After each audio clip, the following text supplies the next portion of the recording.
ইতিহাস নিয়ে এখনো কিছু প্রশ্ন হয়তো রয়েছে। 1971 সালের উত্তাল মার্চে জনগণ যখন স্বাধীনতাকামী মানুষের মনে টান টান উত্তেজনা, এমন পরিস্থিতিতে তৎকালীন পশ্চিম পাকিস্তান থেকে যখন ঢাকায় প্রতিদিন হাজার হাজার সৈন্য জড়ো করা হচ্ছিল, এমন পরিস্থিতিতে সকল পুলিশ সদস্যদেরকে রাজারবাগ পুলিশ লাইনসে একসঙ্গে জড়ো করে রাখার পেছনে তৎকালীন রাজনৈতিক নেতৃত্বের কি যুক্তি বা কৌশল কাজ করেছিল, বাংলাদেশের স্বাধীনতা এবং মুক্তিযুদ্ধ সম্পর্কে যারা এখনো গবেষণা করছেন, এটি এখন তাদের জন্য একটি গবেষণার বিষয় হতে পারে বলে আমি মনে করি। উপস্থিত পুলিশ কর্মকর্তা এবং সদস্যবৃন্দ, আনন্দ কোনো আয়োজনে এতক্ষণ আপনাদের বর্ণিল প্যারেড সকলে উপভোগ করেছে।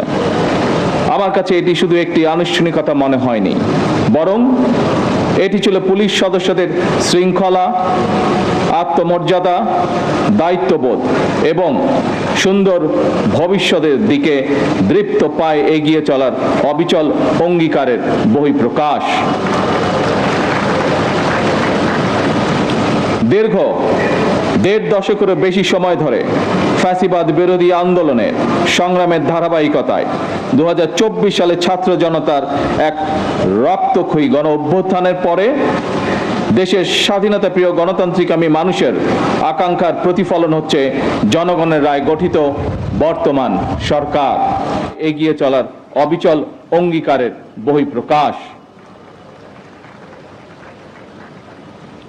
দীর্ঘ 1.5 দশকেরও বেশি সময় ধরে ফ্যাসিবাদ বিরোধী আন্দোলনের সংগ্রামের ধারাবাহিকতায় 2024 সালে ছাত্র জনতার এক রক্তক্ষয়ী গণ অভ্যুত্থানের পরে দেশের স্বাধীনতা প্রিয় গণতান্ত্রিকামী মানুষের আকাঙ্ক্ষার প্রতিফলন হচ্ছে জনগণের রায় গঠিত বর্তমান সরকার।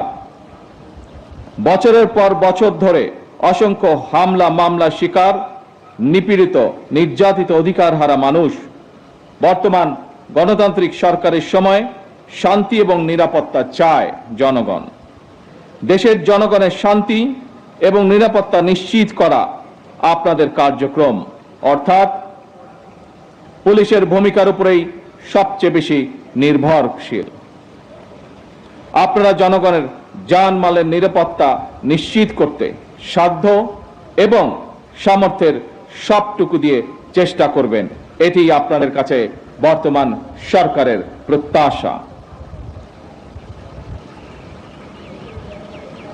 উপস্থিত অফিসার এবং পুলিশ বাহিনীর সদস্যবৃন্দ, ত্রয়োদশ জাতীয় সংসদ নির্বাচন প্রমাণ করেছে বাংলাদেশ পুলিশের পক্ষে দক্ষতা এবং পেশাদারিত্বের সঙ্গে দায়িত্ব পালন সম্ভব। শুধু দেশেই নয়, জাতিসংঘ শান্তিরক্ষা কার্যক্রমেও বাংলাদেশ পুলিশ দক্ষতা এবং সুনামের সঙ্গে কাজ করে যাচ্ছে। বিশ্বের বিভিন্ন দেশে শান্তি প্রতিষ্ঠা, আইন শৃঙ্খলা রক্ষা এবং মানবাধিকার সুরক্ষায় আমাদের পুলিশ সদস্যরা পেশাদারিত্ব, সাহসিকতা ও মানবিকতার উজ্জ্বল দৃষ্টান্ত স্থাপন করেছেন। জাতিসংঘ শান্তি মিশনে নারী পুলিশ সদস্যদের ভূমিকাও আন্তর্জাতিকভাবে প্রশংসিত হয়েছে। সুতরাং শুধু বিদেশেই নয়, দেশের জনগণের সঙ্গেও পুলিশের মানবিক আচরণ প্রত্যাশিত। এই অনুষ্ঠানে,